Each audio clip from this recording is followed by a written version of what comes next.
Praise the lord. Hallelujah, hallelujah.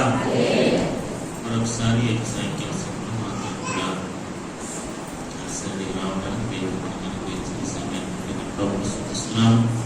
మరొకసారి దేవుని వాక్యాన్ని చదువుతాం. కొలస్సీయులకు రాసిన పత్రిక 1వ అధ్యాయము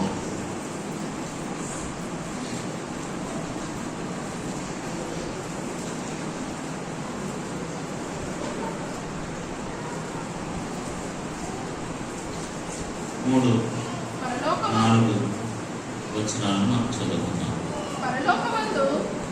పరలోకమందు మీ కొరకు ఉంచబడిన నిరీక్షణను బట్టి క్రీస్తు యేసునందు మీకు కలిగి ఉన్న విశ్వాసమును గూర్చి పరిశుద్ధులందరి మీద మీకున్న ప్రేమను గూర్చి మేము విన్నప్పుడు ఎప్పుడు కూడా మీ నిమిత్తము ప్రార్థన చేయించు మన ప్రభువు యేసుక్రీస్తు యొక్క తండ్రి అయిన దేవునికి కృతజ్ఞతాస్తుతులు చెల్లించుచున్నాము. హల్లెలూయా, హల్లెలూయా, హల్లెలూయా. ఈ కొలస్సీ పత్రికలో అంటే పౌలు గారు రాసిన ప్రతి పత్రిక కొద్దిగా దగ్గరికి సంబంధాలు ఉన్నప్పటికీ కూడా ముఖ్యంగా 2 కొరింథీయులకు రాసిన పత్రిక కానీ, గలతీయులకు రాసిన పత్రిక కానీ, ఎఫెసీయులకు రాసిన పత్రిక కానీ, కొన్ని పత్రికలు మనం చదివితే వారిని గద్దించినట్లుగా మాట్లాడతారు పౌలు భక్తులు.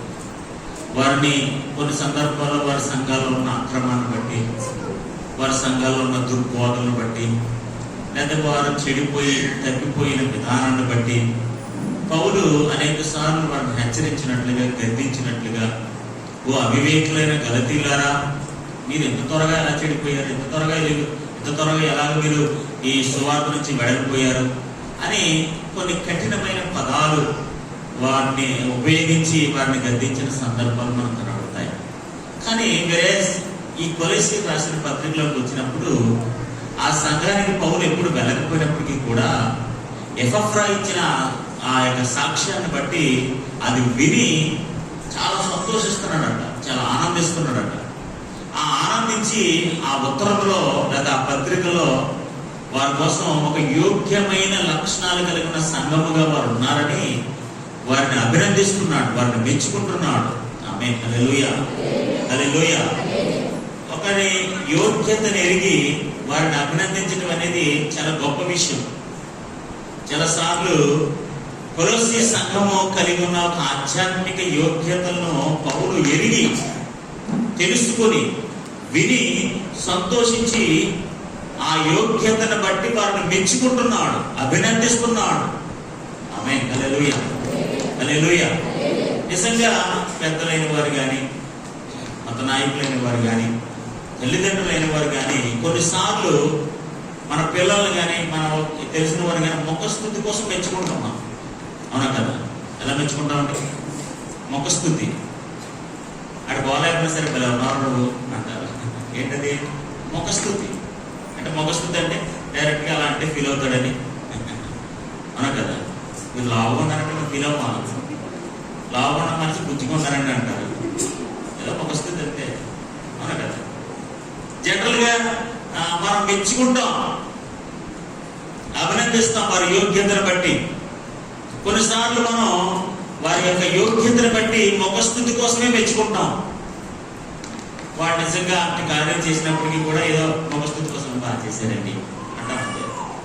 నిజంగా వాడు చాలా ఉన్నతంగా చేశారు, వారు నిజంగా మనం మనస్ఫూర్తిగా అభినందించాలి, మనస్ఫూర్తిగా వారిని మెచ్చుకోవాలి, మనస్ఫూర్తిగా మనకు అభినందనలు తెలియజేయాలి. ఆయన ఉన్నప్పటికీ కూడా వారిని మెచ్చుకోవడం ఇష్టం లేక, వారి యోగ్యులుగా ఎంచడం ఇష్టం లేక, వారి కలిగి ఉన్న అర్హతలు మనం సరిగ్గా మెచ్చుకోవడం ఇష్టం లేక ముఖస్థితి కోసమే చెప్తాం.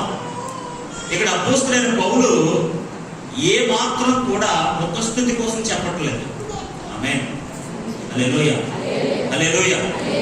ముఖస్థితి కోసం మీరు చాలా మంచివాళ్ళు, మీ విశ్వాసం గొప్పది, మీ ప్రేమ గొప్పది, మీ కొరకు దాచబడిన నిరీక్షణ గొప్పది, మిమ్మల్ని బట్టి నేను చాలా సంతోషిస్తున్నానని కేవలం ముఖస్థితి కొరకు వారిని మెచ్చుకోవటం లేదు. వారిని హృదయపూర్వకంగా మనస్ఫూర్తిగా వారు కలిగిన ఈ యొక్క అర్హతలు బట్టి, యోగ్యతలు బట్టి ఆయన మెచ్చుకుంటున్నాడు. ఆమేన్.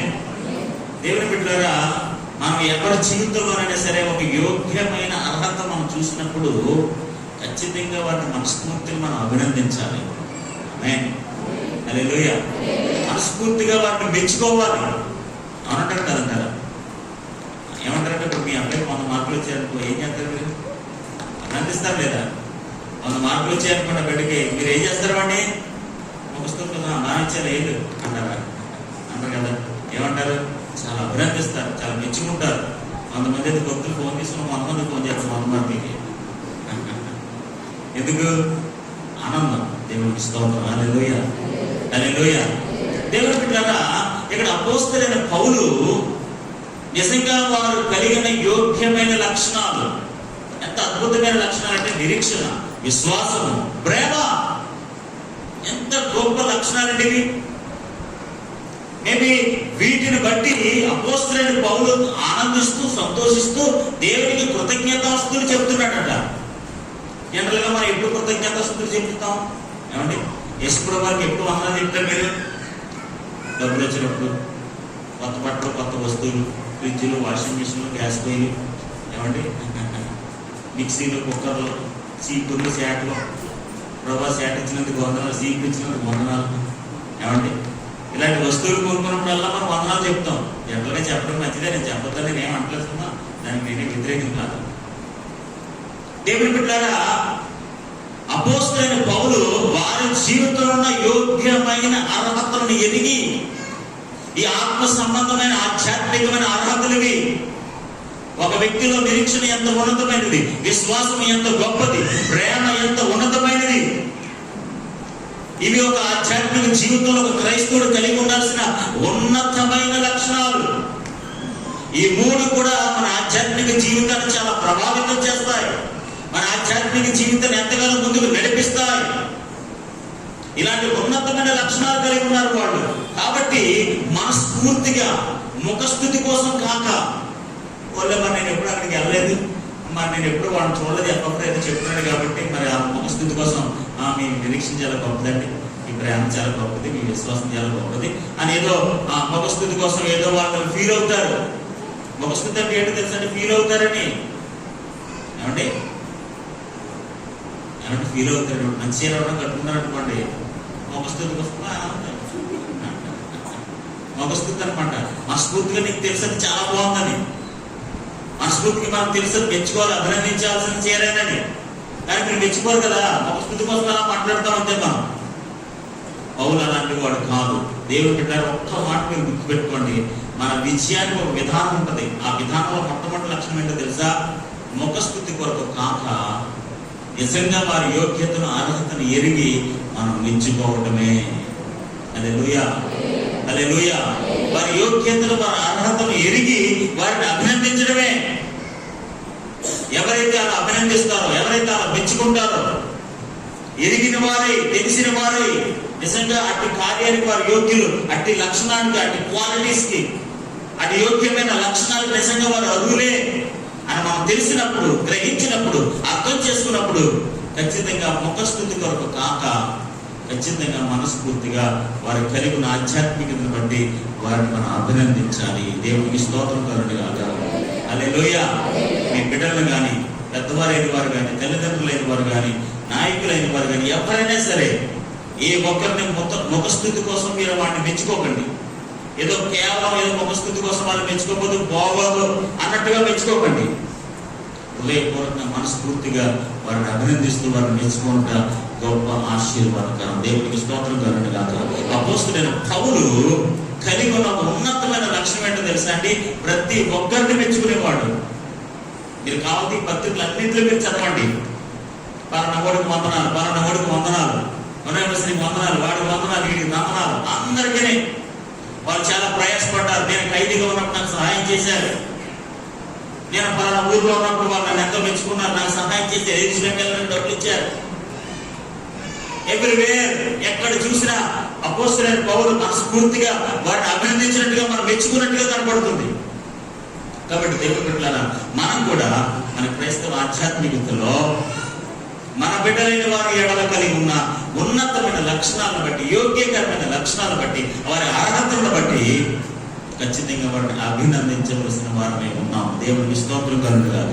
హల్లెలూయా, హల్లెలూయా. ఇక్కడ చూసిన 3 యోగ్యకరమైన లక్షణాలు ఏంటంటే, మొట్టమొదటి ఏంటంటే నిరీక్షణ, విశ్వాసము, ప్రేమ. ఆమేన్, హల్లెలూయా. నిరీక్షణ పరలోకమందు, విశ్వాసము క్రీస్తు యేసునందు, ప్రేమ పరిశుద్ధుల యందు. ఆమేన్, హల్లెలూయా. నిరీక్షణ పరలోకమందు, విశ్వాసము క్రీస్తు యేసునందు, ప్రేమ పరిశుద్ధుల యందు. ఈ 3 మంచి లక్షణాలు కలిగిన వారు. అందుకే చూస్తే తెస్సలోనికీయులకు రాసిన పత్రికలో కూడా ఇదే విషయాన్ని పౌలు భక్తుడు సంబోధిస్తాడు.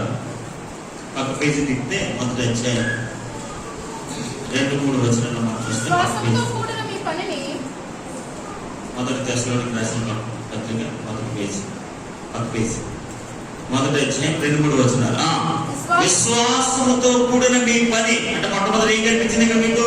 విశ్వాసం. ప్రేమతో కూడిన మీ ప్రయాస, మన ప్రభువైన యేసుక్రీస్తునందు నిరీక్షణతో కూడిన, ప్రభువైన యేసుక్రీస్తునందు నిరీక్షణతో కూడిన మీ ఓర్పును మేము మన తండ్రి అయిన దేవుని ఎదుట మానక జ్ఞాపకం చేసుకొనుచు మా ప్రార్థన యందు ఈ విషయమై విజ్ఞాపన చేసి మీ అందరి నిమిత్తం ఎల్లప్పుడూ దేవునికి కృతజ్ఞతాస్తుతులు చెల్లించుచున్నాము. హల్లెలూయా, హల్లెలూయా. చూడండి, తెస్సలోనికీయులకు రాసిన పత్రికలో కూడా వారిని మొట్టమొదటిగా వారు గుర్తించినవి ఏంటి? విశ్వాసము, ప్రేమ, నిరీక్షణతో కూడిన ఓర్పు. ఆమేన్, హల్లెలూయా. విశ్వాసంతో కూడిన మీ పనిని, ప్రేమతో కూడిన మీ ప్రయాసను. చూసారా, ప్రతి సంఘంలో మొట్టమొదటిగా పౌలు వారి జీవితం నుంచి గుర్తిస్తున్న ఆధ్యాత్మిక యోగ్యతలు మనం చూసామా? మేబీ వాళ్ళకున్న ఆస్తిని బట్టి, ఐశ్వర్యాన్ని బట్టి, సంపదలను బట్టి, లేదా ఉద్యోగాలను బట్టి, వ్యాపారాలను బట్టి నేను దేవునికి కృతజ్ఞతాస్తుతులు చెల్లించట్లేదు. మేబీ వారు ఉన్న స్థితిలో చాలా ఉన్నతమైన వారు ఉండొచ్చు. కానీ అపోస్తలుడైన పౌలు ఇవేమి వారిలో చూడటం లేదు. మేబీ వారు డబ్బులు ధనవంతులై ఉండొచ్చు, మేబీ ఆర్థికంగా ఉన్నతమైన వారై ఉండొచ్చు, సకల విధమైన ఐశ్వర్యాలు కలిగిన వారై ఉండొచ్చు. కానీ ఇవేంటిని బట్టి, వీటన్నిటిని బట్టి పౌలు వారిని ఏ మాత్రం కూడా మెచ్చుకోవటం లేదు. విశ్వాసంతో కూడిన మీ పనిని బట్టి, ప్రేమతో కూడిన మీ ప్రయాసను బట్టి, నిరీక్షణతో కూడిన మీ ఓర్పును బట్టి మేము ఎల్లప్పుడూ దేవునికి కృతజ్ఞతాస్తుతులు చెల్లిస్తున్నాం. మేము దేవునికి వందనాలు చెప్తున్నాం. మీరు కలిగిన ఈ ఆధ్యాత్మిక యోగ్యతను బట్టి, మీ విశ్వాసాన్ని బట్టి, మీ ప్రేమను బట్టి, మీ నిరీక్షణను బట్టి. ఒక క్రైస్తవ ఆధ్యాత్మిక జీవితంలో ఇవి ఎంత ప్రాముఖ్యమైనవో దేవుని బిడ్డలారా. ఈరోజు మన జీవితంలో ఏం కోల్పోయినా సరే నిరీక్షణ, విశ్వాసం, ప్రేమ ఈ 3 కోల్పోకూడదు. ఆమేన్, హల్లెలూయా. ప్రతి సంఘంలో, ప్రతి ఆధ్యాత్మిక జీవితంలో పరలోకమందు మన నిరీక్షణ ఉండాలి. మనం ఎన్ని పరిస్థితులు గుండా వెళ్ళినప్పటికీ, ఎన్ని శ్రమలు గుండా వెళ్ళినప్పటికీ కూడా మన నిరీక్షణ కోల్పోకూడదు. ఆమేన్, హల్లెలూయా, హల్లెలూయా. నిరీక్షణకు ఆధారం లేనప్పుడే మరి దేవుని యందు పరిపూర్ణమైన విశ్వాసం ఇచ్చిన వారు ఉన్నారు. దేవునికి స్తోత్రం కలుగునుగాక. నిరీక్షణకు ఆధారాలు ఉండవు. అలాంటి పరిస్థితుల్లో కూడా పరలోకమందు మన కొరకు ఉంచబడిన నిరీక్షణ బట్టి మనం సంతోషించాలి. అందుకని పౌలు భక్తుడు వారి ఆధ్యాత్మిక జీవితంలో కలిగి ఉన్న ఈ యోగ్యమైన విషయాల గురించి మాట్లాడుతున్నాడు. వారి గురించి మాట్లాడలేదు, వారు కలిగి ఉన్న ఆధ్యాత్మిక యోగ్యతల కోసం మాట్లాడుతున్నాడు. చూడండి, 2వ తెస్సలోనికీయులకు రాసిన పత్రికలో మొదటి అధ్యాయం 3-4 వచనాల్లో, సహోదరులారా, మేమెల్లప్పుడూ మిమ్మల్ని గూర్చి దేవునికి కృతజ్ఞతాస్తుతులు చెల్లించుటకు, సహోదరులారా, మేము ఎల్లప్పుడూ మిమ్మల్ని గూర్చి దేవునికి కృతజ్ఞతాస్తుతులు చెల్లించుటకు బద్ధులమై ఉన్నాము. ఇది యుక్తమే. ఏలయనగా మీ విశ్వాసం బహుగా వృద్ధి చెందుతుంది. మీ అందరిలో ప్రతి వాడును ఎదుటివాని ఎడల చూపు ప్రేమ విస్తరించుచున్నది. ఆమేన్, హల్లెలూయా. సరేండి, మేము ఎల్లప్పుడూ మా దేవునికి కృతజ్ఞతాస్తుతులు చెల్లిస్తున్నాము. మేము కృతజ్ఞతాస్తుతులు చెల్లించే భద్రమై ఉన్నాము. ఇది యుక్తమే, ఎందుకంటే మీరు విశ్వాసంలో అభివృద్ధి చెందుతున్నారు. ఆమేన్, హల్లెలూయా. ఏం చెప్తారంట? ఎక్కడ అభివృద్ధి? ఎక్కడంటే అభివృద్ధి? ఆమేన్, హల్లెలూయా. ప్రేమలో విస్తరిస్తున్నారు. విశ్వాసంలో అభివృద్ధి చెందుతున్నారంట, ప్రేమలో విస్తరిస్తున్నారంట. మనం ఎక్కడ అభివృద్ధి చెందుతున్నాం? మనం ఎక్కడ విస్తరిస్తున్నాం? అంటే మనం శారీరకంగాను, ఆర్థికంగాను, ఆస్తిపరంగాను, వస్తుపరంగాను మనం విస్తరిస్తున్నాం, అభివృద్ధి చెందుతున్నాం. దేవునికి స్తోత్రం కలుగుతుంది. ఎక్కడున్న విశ్వాసం అక్కడే ఉంది, ఎక్కడున్న ప్రేమ అక్కడే ఉంది. ఆమేన్, హల్లెలూయా, హల్లెలూయా. ఈ రోజున పౌలు వారి జీవితం నుంచి గుర్తిస్తున్న ఆధ్యాత్మిక విషయాలు చూడండి. మేము ఎల్లప్పుడూ దేవునికి కృతజ్ఞతాస్తుతులు చెల్లించి బద్ధులమై ఉన్నాం, ఎందుకంటే మీరు విశ్వాసములో విస్తరిస్తున్నారు, అభివృద్ధి చెందుతున్నారు. ఆమేన్, హల్లెలూయా. విశ్వాసం ఏం చేస్తారంటే వాళ్ళు అభివృద్ధి. అంచెలంచెలుగా విశ్వాసం పెరిగిపోతుంది. అంచెలంచెలుగా దినాలు వెంబడి దినం వెళ్తుండగా, సంవత్సరాలు వెంబడి సంవత్సరాలు గడుస్తుండగా, ప్రార్థనలో సహవాసంలో వాక్యంలో ఫలిస్తుండగా వారి విశ్వాసం అభివృద్ధి చెందుతుంది. మన విశ్వాసం ఏం అభివృద్ధి చెందట్లేదు. ఎక్కడున్న విశ్వాసం అక్కడే ఉంది, ఎక్కడున్న ప్రార్థన అక్కడే ఉంది, ఎక్కడున్న నమ్మకం అక్కడే ఉంది. 3 సంవత్సరాల కింద ఉన్న విశ్వాసం ఇప్పుడు అక్కడే ఉంది. 5 సంవత్సరాల కింద ఉన్న విశ్వాసం కూడా అక్కడే ఉంది. ఎంత వాక్యం విన్నా, ఎంత ప్రార్థన చేసినా, ఎన్ని కోటాలకు వెళ్ళి, ఎన్ని సహవాసకుడికి వెళ్ళినా, ఎంత ప్రయాసపడినా నీ విశ్వాసం మాత్రం అక్కడే ఉంది. నీ ప్రేమ ఏముందంటే నీ ప్రేమ అక్కడే ఉంది. అసలు ప్రేమ మార్పేలేదు. ప్రేమలో విస్తరిస్తున్నారట వాళ్ళందరూ కూడా, విశ్వాసంలో అభివృద్ధి చెందుతున్నారట. ఈ రోజున మన క్రైస్తవ ఆధ్యాత్మిక జీవితంలో యోగ్యమైన అర్హతలు ఏంటో తెలుసా అండి? నిరీక్షణ, విశ్వాసము, ప్రేమ. ఆమేన్, హల్లెలూయా, హల్లెలూయా. విశ్వాసంలో ప్రేమలో ప్రయాసపడతారంట. మీ విశ్వాసంతో కూడిన పనిని బట్టి, మీ నిరీక్షణతో కూడిన ఓర్పును బట్టి, వీటన్నిటిని బట్టి మేము దేవునికి కృతజ్ఞతాస్తుతులు చెల్లిస్తున్నాం. దేవునికి స్తోత్రం కలుగును గాక. కొలస్సీయులకు రాసిన పత్రిక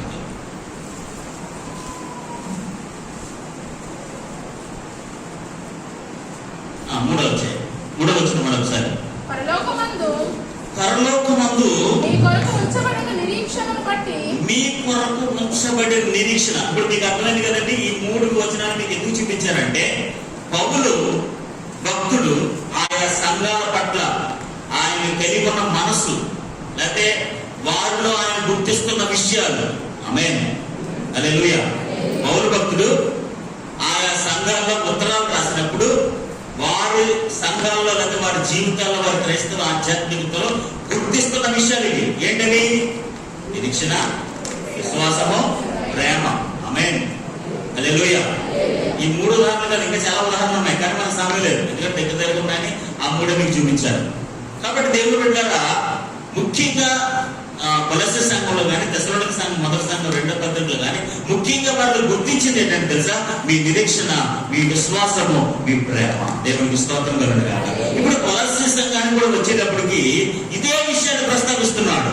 నిజంగా కొలస్సీ సంఘంలో నిశ్చయంగా వారిని ఏమీ గద్దించకుండా, మన కలిగి ఉన్న విశ్వాసాన్ని బట్టి, నిరీక్షణ బట్టి, ప్రేమను బట్టి అపోస్తలుడైన పౌలు ఎంతగానో వారిని మెచ్చుకుంటూ అభినందిస్తున్నాడు. దేవునికి స్తోత్రం కలుగును గాక. పరలోకమందు మీ కొరకు ఉంచబడిన నిరీక్షణ. ఆమేన్, హల్లెలూయా. చూడండి, అక్కడ 27వ వచనంలో మొదటి అధ్యాయంలో అన్యజనులలో ఈ మర్మం యొక్క మహిమైశ్వర్యం ఏంటిదో, అన్యజనులలో ఈ మర్మం యొక్క మహిమైశ్వర్యం ఎట్టిదో అది అనగా మీ అందున్న క్రీస్తు, జాగ్రత్తగా వినండి, మీ అందున్న క్రీస్తు మహిమ నిరీక్షణయై ఉన్నాడని సంగతిని, మహిమ నిరీక్షణై ఉన్నాడని సంగతిని దేవుడు తన పరిశుద్ధులకు తెలియపరచుకోరి ఇప్పుడు ఆ మర్మమును వారికి బయలుపరచును. దేవునికి స్తోత్రం కలుగును గాక. ఇక్కడ మనం చూసినట్లయితే క్రీస్తు, ఆయన అనగా మీ అందున్న క్రీస్తు. ఆమేన్, హల్లెలూయా. మీ అందున్న క్రీస్తు మహిమ నిరీక్షణై ఉన్నాడు. ఆమేన్, హల్లెలూయా. ఆయన ఏమైనటువంటి వారికి ఒకప్పుడు అది ఎలా ఉండాలంట, అన్య జనులలో ఈ మరణం యొక్క మహిమైశ్వర్యం ఎట్టిదో అది, ఈ మహిమైశ్వర్యం ఎట్టిదో అది క్రీస్తు యేసునంత మహిమ నిరీక్షణ ఉన్నదని. ఆమేన్, హల్లెలూయా. నిజంగానండి ఈరోజు క్రైస్తవ ఆధ్యాత్మికతలో అండి ఆ నిరీక్షణ కనుక లేకపోతే, అందుకని మనం బైబిల్లో చదువుతాం మన నిరీక్షణ పరలోకంలో ఉందట. ఆమేన్, హల్లెలూయా, హల్లెలూయా. మన నిరీక్షణ పరలోకంలో ఉంది, మన పౌరస్థితి పరలోకంలో ఉంది, మన జీవం పరలోకంలో ఉంది, మన సుఖప్రదమైన నిరీక్షణ కలిగి ఉన్నాం. ఇవన్నీ కూడా మన కొరకు దాచబడిన నిరీక్షణ. ఇవి ఇంకో విషయం చెప్పంటారా, ఏమైనా తొలగిపోతా కానీ రక్షణ నిరీక్షణ ఎక్కడికి తొలగిపోదండి. ఆమేన్, హల్లెలూయా. మీలో ప్రేమ తగ్గిపోవచ్చు, జనరల్గా విశ్వాసం తగ్గిపోవచ్చు, కానీ నిరీక్షణ అనేది అసలు యేసు ప్రభువును స్వరక్షణగా అంగీకరించిన ఏ విశ్వాస జీవితంలోనైనా రక్షణ నిరీక్షణ ఎప్పటికీ తొలగిపోవు. ఆమేన్, హల్లెలూయా. మీ పరిస్థితులు బట్టి మీ విశ్వాసంలో సన్నగిలిపోవచ్చు, పరిస్థితిని బట్టి మీ ప్రేమ చల్లారిపోవచ్చు, కానీ ఒక దేవుని బట్టిగా యేసు ప్రభువును అంగీకరించిన తర్వాత మీ రక్షణ నిరీక్షణ ఎప్పుడూ కూడా అది క్రీస్తులో ఉంచబడిన నిరీక్షణ కాబట్టి. ఆమేన్, హల్లెలూయా. ఆ మహిమ నిరీక్షణ ఉన్నాడని, ఆమేన్, ఆయనే మహిమ నిరీక్షణ ఉన్నాడు కాబట్టి ఆ నిరీక్షణ ఒక మర్మమైనది. ఎట్టి పరిస్థితుల్లో కూడా ఆ నిరీక్షణ మనలోంచి తొలగిపోదు. దేవునికి స్తోత్రం కలుగుగాక. హల్లెలూయా. చూడండి తీతుకు రాసిన పత్రిక 2వ అధ్యాయం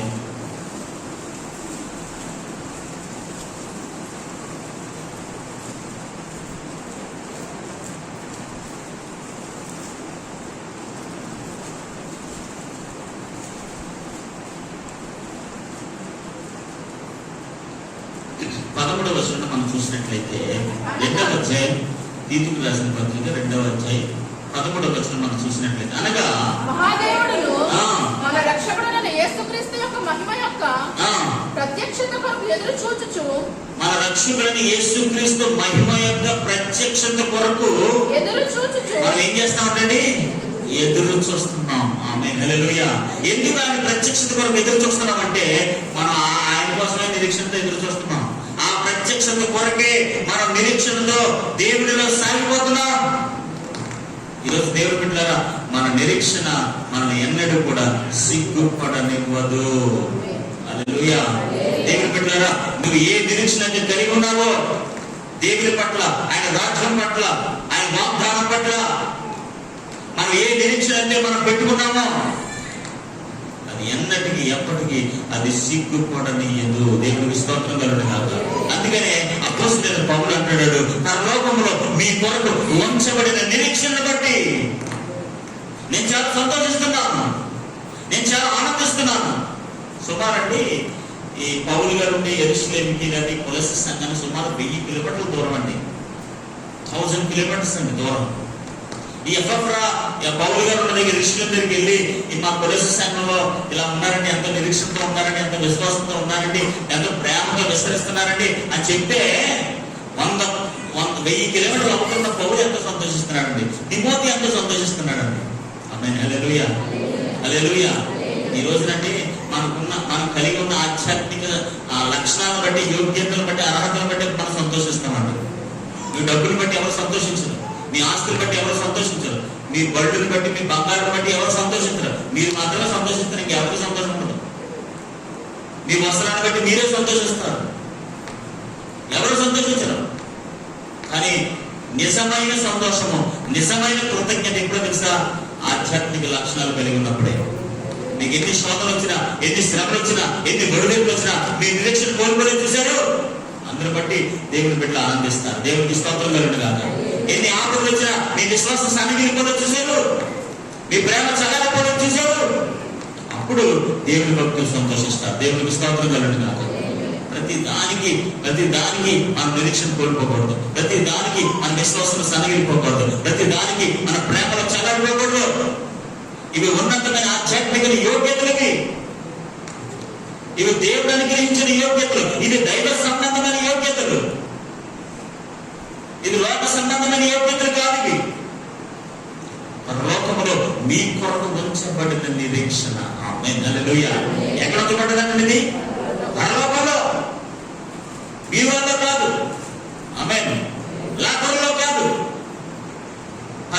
సంఘములో మీ కొరకు ఉంచబడిన నిరీక్షణ. It is for you. ఇది మీ కొరకే. అలాంటి నిరీక్షణ మీరు కలిగి ఉన్న విధానాన్ని బట్టి, ఆ నిరీక్షణ మీరు చేతపట్టుకున్న విధానాన్ని బట్టి, అంటే ప్రతి సంఘంలో కూడా ఏ సమస్యలు ఉంటాయండి మీకు తెలిసిన సంగతి. ప్రతి సంఘంలో కూడా, కొలసి సంఘంలో కూడా మేబీ అక్కడ ఉన్న మరి మత బోధకులు నాస్టిసిజం అంటే, నేను ఆ సంఘటన వచ్చినప్పుడు నేను గట్టిగా చెప్తాను, కానీ అది దాని దగ్గరికి మనం వెళ్తాం. అందుకే దాని గురించి నేను ఇప్పుడు మాట్లాడలేదు. అది చాలా పెద్ద సబ్జెక్టు. దాని గురించి మనం చాలా గొప్పగా అధ్యయనం చేయాలి కాబట్టి దాన్ని అసలు నేను ముట్టుకోవట్లేదు. అక్కడ వచ్చిన సమస్య చాలా దారుణమైన సమస్య. వీళ్ళు ఏ ప్రభువునైతే రక్షకుడిగా అంగీకరించారో ఆ ప్రభు యొక్క శరీరము చెడ్డమని ప్రూవ్ చేశారు వాళ్ళు. మీరు ఏ ప్రభు యొక్క రక్తంలో, ఆయన యేసు ప్రభువులో కలువరిశిలో ప్రాణం పడటం వల్లే కదా మనకు రక్షణ వచ్చిందండి. అవునా కదా? ఆయన శరీరంలో కనపడితేనే కదా మనకు రక్షణ వచ్చింది. ఇప్పుడు అది ఏమంటారంటే ఆ శరీరం చెడ్డదంటున్నారు. నాస్టిసిజం అన్నమాట. ఆ శరీరం చెడ్డది. ఆ చెడ్డ శరీరము మీకోసం చనిపోతే అది మీకు రక్షణ ఎలా అవుతుంది అని చెప్పేసి వారి విశ్వాసాన్ని, వారి నిరీక్షణని, వారి సమస్తాన్ని కూడా పాడు చేయడానికి ప్రయత్నం చేస్తున్నారు. అలాంటి పరిస్థితుల్లో పౌలు వారిని వారు కలిగి ఉన్న నిరీక్షణ బట్టి అభినందిస్తున్నాడు. వారి లోకంలో మీ కొరకు దాచబడిన నిరీక్షణ బట్టి. ఆమేన్. హల్లెలూయా, హల్లెలూయా. ఎంత మంది వచ్చి ఆయన శరీరం నుంచి ఆయన యొక్క, అందుకని దానికి ఒక మంచి పదం ఉంటుంది, సర్వ సంపూర్ణుడైన క్రీస్తు. సర్వ సంపూర్ణుడైన క్రీస్తు అనమాట. ఆయన సర్వ సంపూర్ణుడైన క్రీస్తు ఆయన. సో ఆ సర్వ సంపూర్ణైన క్రీస్తుని, ఆయన సంపూర్ణుడు కాదు, ఆయన శరీరం చెడ్డది, ఆత్మ మంచిది అంటూ వాళ్ళందరినీ పాడు చేశారు. ఏమండి, ఏదైనా ఒక చెడు విత్తితే 100 మందిలో కనీసం 5% అయినా పాడైపోతారు లేదు చెప్పండి. అవునా కదా? ఒక చెడ్డ విత్తితే 100 మందిలో కనీసం 5 అయినా దాన్ని అంగీకరిస్తారు కదా. అవునా కదా చెప్పండి? 100 మందిలో లేదా 50 మందిలో కనీసం 3 2 నమ్ముతారు లేదా? ఇప్పుడు ఎంతమంది కొలసి సంఘంలో ఈ చెడ్డ విత్తినప్పుడు కనీసం ఒక 10 మంది అయినా, ఒక 15 మంది అయినా, మేము ఒక 20 మంది అయినా నమ్మి దానికోసమే పోరాడతారు. అవును శరీరం చెడ్డది, అవును శరీరం చెడ్డది అంటారు. కాబట్టి దేవుని బిడ్డలారా, అందుకని ఈ వాక్యం రాయించాను ఇక్కడ, అంత ఉత్తిని ఏం రాయించలేదు. కాబట్టి దేవుని బిడ్డలారా, దేవుడు ఇలాంటి బోధలు అన్ని వచ్చినప్పటికీ కూడా వారు ఎక్కడ కూడా వారి నిరీక్షణ కోల్పోలేదు. హల్లెలూయా, హల్లెలూయా. అందుకనే పరలోకములో మీ కొరకు దాచి ఉంచబడిన నిరీక్షను బట్టి నేను సంతోషిస్తున్నాను. దేవునికి స్తోత్రం కలుగును గాక. హల్లెలూయా. రెండోది, క్రీస్తు యేసునందు మీకు కలిగి ఉన్న విశ్వాసమును గూర్చి, మీరు కలిగి ఉన్న విశ్వాసమును గూర్చి పరిశుద్ధులందరి మీద. రెండోది ఏంటండి? క్రీస్తు యేసునందు మీకు కలిగి ఉన్న విశ్వాసం. మీరు కలిగి ఉన్న విశ్వాసం. దేవునికి స్తోత్రం కలుగును గాక. హల్లెలూయా, హల్లెలూయా. మొట్టమొదటి ఏంటి? నిరీక్షణ. దేవుని బిడ్డలారా, ఒక్క మాట మీరు గుర్తుపెట్టుకోండి, మీ నిరీక్షణ ఎప్పుడు మిమ్మల్ని సిగ్గుపరచదు. ఆమేన్. మీరు దేవుని ఎడల, ఆయన వాక్యం ఎడల, ఆయన రాజ్యం ఎడల ఎలాంటి నిరీక్షణ కలిగి ఉన్నారో, నిరీక్షణ అంటే ఏంటో తెలుసు, మీకు కనపడదు. మీకు అర్థమవుతుందా? నిరీక్షణ అనేది మీకు కనపడదు, మీరు ఎప్పుడు చూడలేదు, కానీ ఉంది. ఆమేన్. నేను పొందుకోబోతున్నాను. అందుకని అంటాడు, మీ కొరకు దాచబడిన, ఉంచబడిన, పరలోకంలో ఉంచబడిన దాచబడిన నిరీక్షణ బట్టి. ఆమేన్. నిరీక్షణ ఉంది. ఈరోజు ప్రతి క్రైస్తవుడు, ప్రతి ఆధ్యాత్మిక బిడ్డ నిరీక్షణ కలిగి ఉండాలి. ఆమేన్. భవిష్యత్తును బట్టి కానీ, మీ బిడ్డను బట్టి కానీ, మీ పరిస్థితులను బట్టి కానీ, భవిష్యత్తులో ఏం జరుగుతుంది, ఎలా ఉంటుంది అని ఇప్పుడు మీరు కృంగిపోవడం కాదు. ఎస్, నా దేవుడిని కలిగి ఉన్నాను, గొప్ప నిరీక్షణతో ఉన్నాను. ఆమేన్. హల్లెలూయా. మీ ఆధ్యాత్మిక జీవితాన్ని బట్టి ఒక నిరీక్షణతో ఉండండి. మీ ప్రార్థన జీవితాన్ని బట్టి ఒక నిరీక్షణతో ఉండండి. దేవుడు మీ ఎడల చేయబోతున్న గొప్ప కార్యాలను బట్టి నిరీక్షణతో ఉండండి. మీరు పొందుకోబోతున్న ఉన్నతమైన కార్యాలను బట్టి నిరీక్షణతో ఉండండి. దేవుడు మీ ఎడల చేయబోతున్న ఉన్నతమైన కార్యాలను బట్టి నిశ్చయంగా నిరీక్షణతో ఉండండి. ఆ నిరీక్షణ మిమ్మల్ని ఎప్పుడు కూడా అవమానపరచదు, సిగ్గుపడనీయదు. ఆమేన్. హల్లెలూయా, హల్లెలూయా, హల్లెలూయా. కొలస్సీ సంఘము తెస్సలోనిక సంఘము ఎలాగైతే అంత నిరీక్షణ కలిగి ఉన్నారో అలాంటి నిరీక్షణ ప్రభువు మనకు అనుగ్రహించింది కాక, అలాంటి నిరీక్షణలో మనం సాగిపోతున్న కాక, అలాంటి నిరీక్షణలో మనము ఎల్లప్పుడూ నిలిచి ఉండము కాక. రెండవది, క్రీస్తు యేసునందు కలిగి ఉన్న విశ్వాసం. ఆమేన్. హల్లెలూయా, హల్లెలూయా. జనరల్ గానండి విశ్వాసం గురించి మనం ఎన్నిసార్లు మాట్లాడుకున్నా, ఎంత మాట్లాడుకున్నా ఎక్కడో ఒక చోట మనం కోల్పోతూ ఉంటాం నిరీక్షణ, దేవుడి విశ్వాసాన్ని. అందుకే బైబిల్లో ఏదో సంబంధించిన ఆవగింజంత విశ్వాసం ఏంటండి? ఆవాలు వాడతారా? కానీ సరే ఏమండి, ఆవాలు వాడతారా? మాట్లాడారు బైబిల్లో ఆవగింజంత విశ్వాసం. అందుకని ప్రభువారు నమ్ముట నీ వల్ల అయితే మనకు సమస్తము సాధ్యమే. ఆమేన్. హల్లెలూయా. ఈ సంఘము కలిగి ఉన్న ఉన్నతమైన అర్హతలు, యోగ్యతలు రెండవది ఏంటి తెలుసా? మీరు క్రీస్తు యేసునందు కలిగి ఉన్న విశ్వాసము. ఆమేన్. హల్లెలూయా. ఆ విశ్వాసం ఎంత ఉన్నతమైనది. వాళ్ళు ఎప్పుడు కూడా ఆ విశ్వాసములో సన్నగిల్లిపోలేదు, అభివృద్ధి చెందుతూనే ఉన్నారట. దేవునికి స్తోత్రం కలుగుగా. చూడండి, రోమిలకు రాసిన పత్రిక 1వ అధ్యాయం 8వ వచనం మనం చూసినట్లయితే పౌలు గారు ఇలా అంటున్నాడు, మీ విశ్వాసము సర్వలోకమున ప్రచురణ చేయబడుచుండును బట్టి. చూడండి, మీ విశ్వాసం తీసారండి. రోమిలకు రాసిన పత్రిక 1వ అధ్యాయం 8వ వచనం. మీ విశ్వాసము సర్వలోకమున ప్రచురణ చేయబడుచుండును బట్టి. సర్వలోకమున ప్రచురము చేయబడుతున్న బట్టి మొదట మీ అందరి నిమిత్తము యేసుక్రీస్తు ద్వారా నా దేవునికి కృతజ్ఞతాస్తుతులు చెల్లిస్తున్నాను. ఎందుకంటే మీ విశ్వాసము సర్వలోకము ప్రచురము చేయబడుచున్నది. ఆమేన్. వారి విశ్వాసం సర్వలోకం ఏమవుతుందా? ప్రచురం చేయబడుతుంది, ప్రకటించబడుతుంది. వారు కలిగి ఉన్న విశ్వాసం బట్టి వారు సర్వలోకానికి ప్రచురం చేస్తున్నారు. Look at our faith, look at our faith. ఆ విశ్వాసాన్ని చూడండి, మీరు కలిగి ఉన్న విశ్వాసాన్ని చూడండి. మనకు జ్ఞానం వస్తే మన విశ్వాసంలోకి తొలగిపోతాం. అవును కదా? చిన్న ఇబ్బంది వస్తే చాలు మన విశ్వాసం సన్నగిలిపోతాయి. చిన్న బలహీనత వస్తే చాలు మన విశ్వాసం సన్నగిలిపోతాయి. దేవుని బిడ్డలారా, ఎలాంటి పరిస్థితుల్లో ఉన్నా సరే మన విశ్వాసంలో స్థిరముగా బలమైన వారుగా ఉందము కాక. ఇప్పుడు ఈ కొలస్సీ సంఘాన్ని అపోస్తలుడైన పౌలు ఎందుకు అర్థం చేస్తున్నాడు తెలుసండి? ఎందుకు మెచ్చుకుంటాడో తెలుసండి? మీరు కలిగి ఉన్న విశ్వాసము చాలా ఉన్నతమైనది. దేవునికి స్తోత్రం కలుగును గాక. హల్లెలూయా.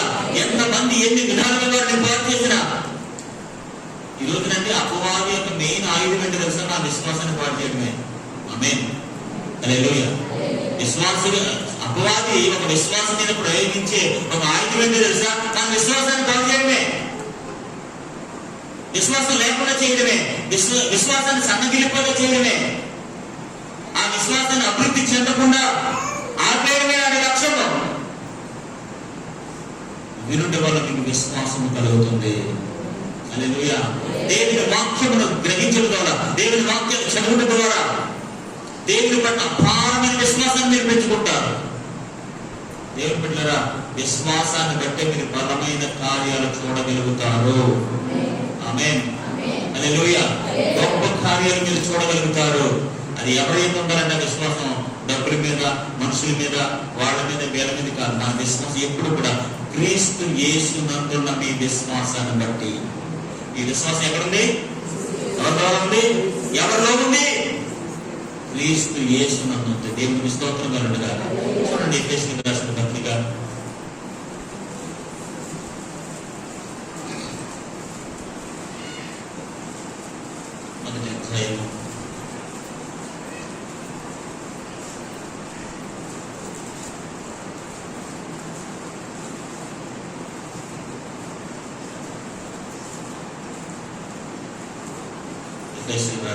1వ అధ్యాయం 15-16 వచనం. ఈ కారణము చేత, ఈ హేతువు చేత ప్రభువైన యేసునందలి ప్రభువైన యేసునందలి మీ విశ్వాసమును గూర్చి పరిశుద్ధులందరి ఎడల ఎడల పరిశుద్ధులందరి ఎడల మీరు చూపుచున్న విశ్వాసమును గూర్చి మీ విశ్వాసమును గూర్చి పరిశుద్ధులందరి ఎడల మీరు చూపుచున్న విశ్వాసమును గూర్చి నేను విన్నప్పటి నుండి నేను విన్నప్పటి నుంచి కూడా మీ విషయమై మానక దేవునికి కృతజ్ఞతాస్తుతులు చెల్లిస్తున్నాను. దేవునికి స్తోత్రం కలుగునుగా. హల్లెలూయా, హల్లెలూయా.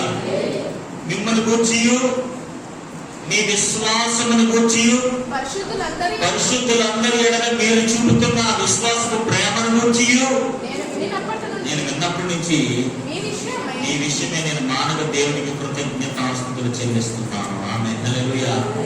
ఎఫెసీ సంఘము కూడా ఎలా ఉన్నది? విశ్వాసం. ఎక్కడ? ప్రభువైన యేసునందు విశ్వాసము కలిగి ఉన్నారు. హల్లెలూయా, హల్లెలూయా. ఈరోజు మనం నేర్చుకుంటున్న ఆధ్యాత్మిక సత్యం ఏంటి తెలుసండి? మన నిరీక్షణ పరలోకంలో ఉండాలి. నెంబర్ 1, మన విశ్వాసం క్రీస్తులో ఉండాలి. మన ప్రేమ పరిశుద్ధులు ఉండాలి. ఆమేన్, హల్లెలూయా. నిరీక్షణ ఎప్పుడు పరలోకంలో ఉండాలి. అది భూ సంబంధమైనది కాదు. ఆమేన్. ఎక్కడిది కదండి?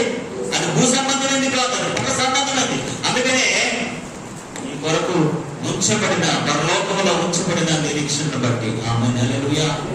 ఇప్పుడు క్రీస్తు యేసునందు మీరు కలిగిన విశ్వాసాన్ని బట్టి నేను మానవ దేవుని వందనాలు చెప్తున్నాను. మీరు విశ్వాసంతో కూడిన మీ పనిని బట్టి నేను దేవునికి వందనాలు చెప్తున్నాను. మీరు విశ్వాసం అభివృద్ధి చెందుతున్న విధానాన్ని బట్టి నేను దేవునికి వందనాలు చెప్తున్నాను. మీరు డబ్బులు ఉన్నాయండి, మీ దేవునికి వందన ప్రభా, మా బిడ్డలు బట్టి నేను ఎంతో వందనాలు చెల్లిస్తాను. ఎందుకంటే ప్రతి ఒక్కరు మిగిలి ఉన్నాయి ప్రభా, ప్రతి ఒక్కరికి అయ్యి ఉన్నాయి ప్రభా, ప్రతి ఒక్కరికి ఇవి ఉన్నాయి ప్రభా, అయ్యి ఉన్నాయి ప్రభా, ఇవి ఉన్నాయి. మెటీరియల్ కాదు ఏమంటే, లోకంలో అందరికీ ఉన్నాయి. లేవా చెప్పండి? లేవండి. లోకంలో అందరికి వస్తువులు లేవా? మనకే ఉన్నాయి వస్తువులు, అందరికీ ఉన్నాయి, మనకన్నా గొప్ప ఉన్నాయి.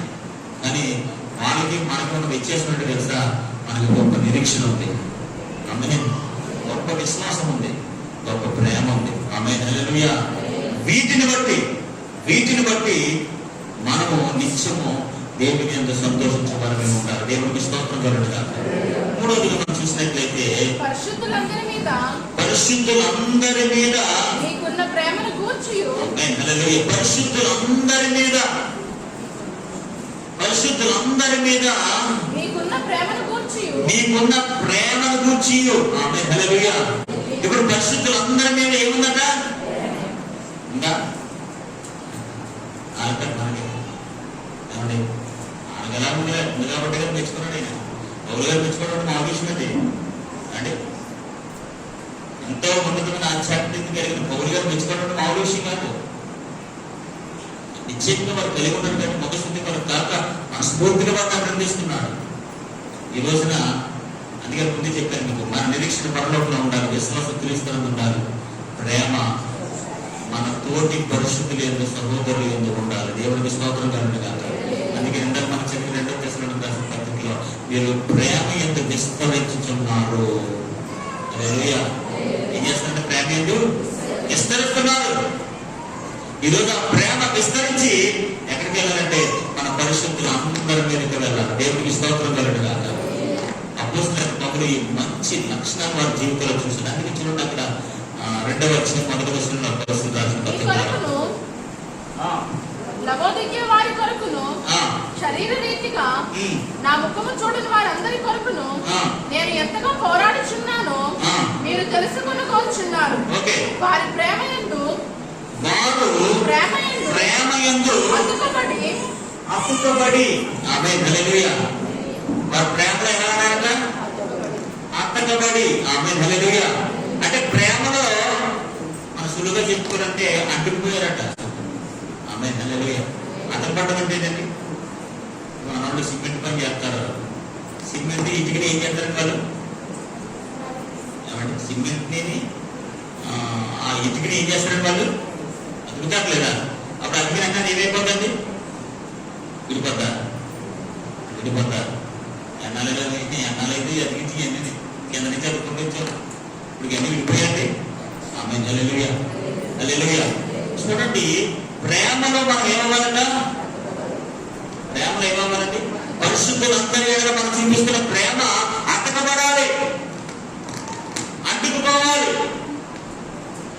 డబ్బులు ఉంటేనే అంటుకోక ఆమె హల్లెలూయా హల్లెలూయా. దేవుడికి అనుకుంటాడు వారు వాళ్ళ దగ్గర ఏమో మంచిగా ఉండాలి. దేవునికి స్తోత్రం. అలాగైతే అనుకుంటారు, లేకపోతే అనుకోవాలి. దేవునికి స్తోత్రం. హల్లెలూయా. ఇక్కడ కొలస్సీ సంఘము వారు ప్రేమ ఎందుకు అతుక్కబడి తెలిసిపోయారు.